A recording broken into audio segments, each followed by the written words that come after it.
I was last night cast off this morning. Where is she now? The ship girl's hugging their anchors. My soldiers are stiff at attention. We've justice, execution, and we can go home. Where is the criminal? Where is the adulterous woman? Where is Helen? What have you done to my wife? Menelaus, ruler of Argos, Strand, Queen Hecuba, thus welcomes you to Troy. You? Where's Helen? I've come to take her back. You take her back after all she's done. My daughter said you would. I called her foolish. I meant to retrieve her. Your ship waits to sail her home. Are you mad? You think I'd let that hussy enter the hole she slimed, betraying me with your son? I'll have her stoned. Well, that's a sure way to bring her to your presence. Cry it louder. Helen! He's here to stone you! Send her out, women, or I'll bait you all in your hovels! What a relief, and we thought we must live with Greeks. Listen, you ancient baggage. If one of my chiefs had not seen you scrubbing his privies, I'd tear your ligaments out with these two hands! Speak louder, master, so the poets may hear. All right. I forgot myself. The war is over. The barbarism, the horror, the killings are over. All killings but one, you mean. You're bloodthirsty as the fools who burned your city. Are you not here burning for Helen's blood? I'm not. It's only the law of the land I fought for. How many words Greeks have for killing women. You are not Queen of Troy today, Queen Hecuba. I do not have to answer to you now. Oh, woman, be quiet! I have no quarrel with you. Leave me alone. This is an historic moment men will judge me for till time's interment. Helen! Tarry no longer!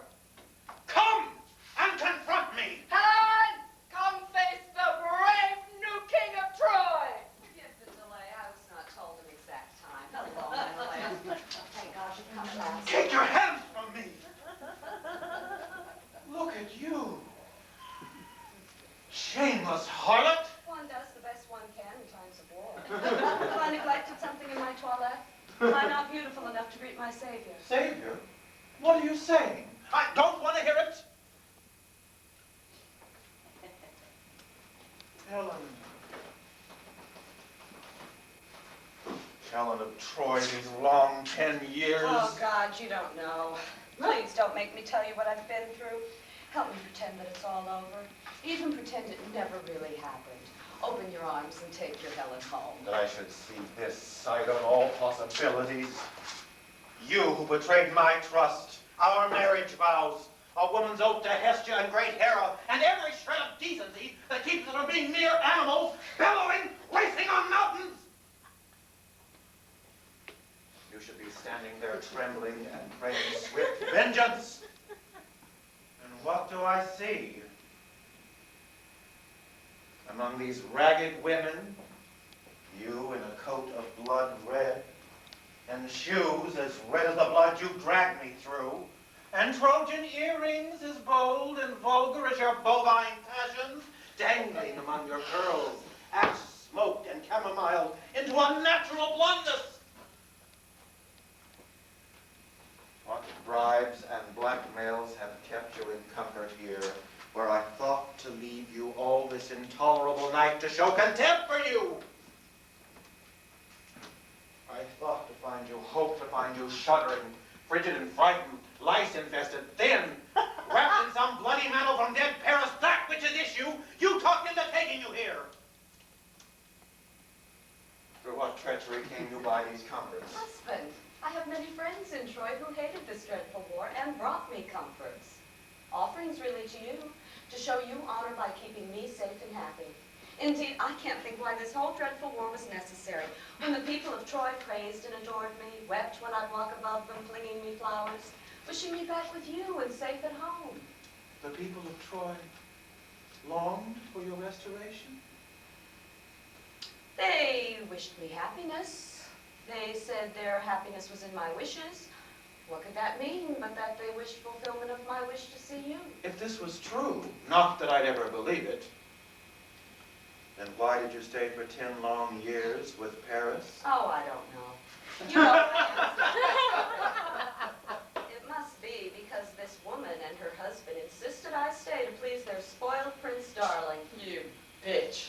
With every breath I wished you gone. Then why did you never plead for me with your husband? Or why, when you did plead for my death, did you not consider instead that my death or my staying here, which were the same misery, husband, would bring this 10 years' tumult on your people? Monster!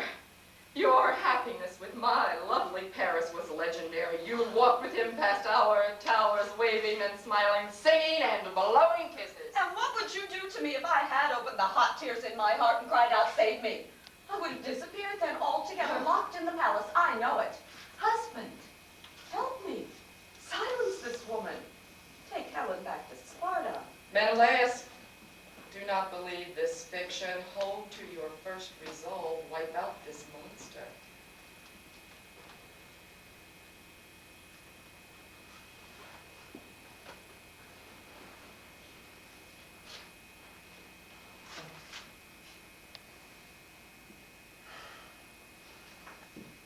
Helen, these blandishments are unavailing. Strumpet you are, adulterous whore of Paris, willful estrangee from your lawful husband, fugitive in the contract of your marriage, and perjurer now to add to all your crimes. Helen, you are condemned for these malefactions to be taken now before my generals and stoned. Before your generals? Yes. You mean before my suitors? Yes. Before the army that I conquered for you? You conquered for me.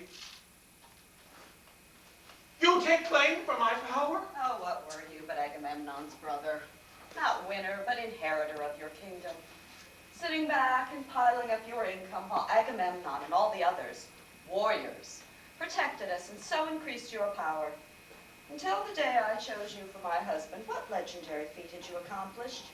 And then all my competing suitors ready to join in war against my winner were by whose smiles persuaded rather, husband, to join in courtly union as your allies, sworn to forever guard fair Helen's husband, to show their true and knightly fealty to me by swearing to come when you should call for power.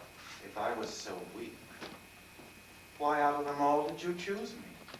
Oh, husband, can you doubt I must have loved you? Menelaus, her traps are obscenely obvious. Murder her now before you are sunk in her bosom. Quiet, both of you!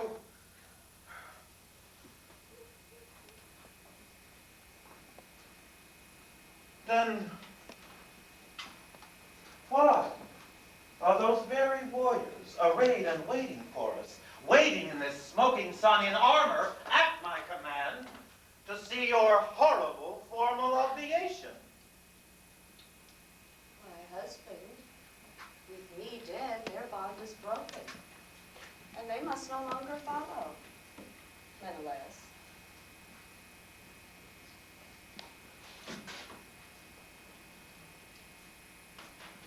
Oh, God, Menelaus, you stand there as she pins you. Do you think they will follow me if I do not avenge them? You think they will follow a king who kills a woman? They follow a king who brings them fame and treasure. They follow the king who takes the treasure home. If I give in, they'll think me weak and stupid. Clever enough to win me. Clever enough to take me back. Clever enough to listen to me, husband. Warriors love romance, not stirring tragedy. Menelaus reclaims his Helen, saves his woman, erases enemies, holds sway over heroes. Oh, Menelaus, I've dreamed so of this moment. Dreamed of it in my pretty princess bed! Husband, make her silence that nightmare vision. Oh, Helen.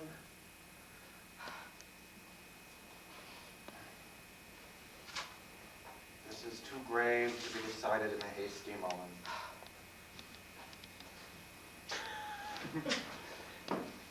Go back to the camp. Your women are waiting for you. Then I will come and punish. Yes, Menelaus. Do go before me to your commanding forces. Tell them I come behind you like a slave. Tell them what you will. You just might tell them that if they would lay blame for my transgression, my loathsome crime, which has climaxed in empire for the Greeks, they might start blaming the source of life, the goddess Aphrodite. She made me lovely, lovely enough that they all wished to win me, lovely enough that she could offer up me to her fond favorite Paris as the most desirable woman of all time. And blame Athena, jealous of my beauty, who hypnotized the men of Troy and made them, perhaps against their wishes, cling to me. Oh, blame the very power of Troy Apollo, whose favor gave foolhardy confidence to Paris, Hector, Priam, famous warriors whose overthrow you now are famous for. Blame any power, mortal or immortal, before, by stoning her for being helpless to all men. You suggest a wanton woman had power to rule you like an act of God for one whole decade and send vast powers into ruinous war. But, tell them what you will, of course. I wonder if they, both forward and backward-looking men, might want the homeward voyage to examine all facets of a complex situation. I wouldn't know. I am only a grateful woman, content to be delivered to Greek justice. Oh, go, my love, before you see me cry. Crying? Why are you crying? Do you fear me? Fear you? The conqueror of the Trojan power? Oh, who would not when you work your will on thousands?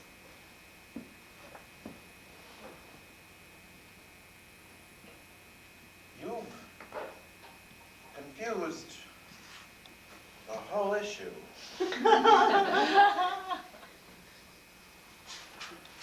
I leave you now to join my generals.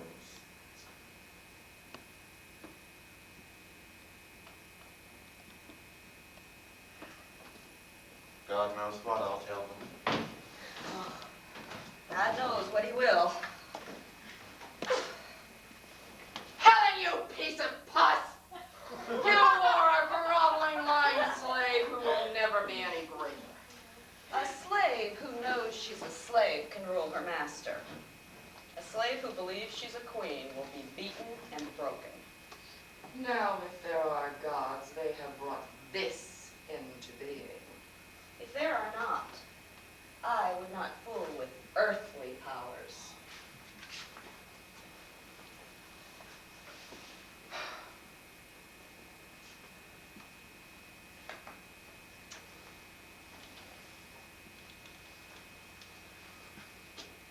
And if you think that the Greeks are fools, Great Mother, remember what men began this war and fought it no matter what cost of orphanage or starvation it brought to their children and women.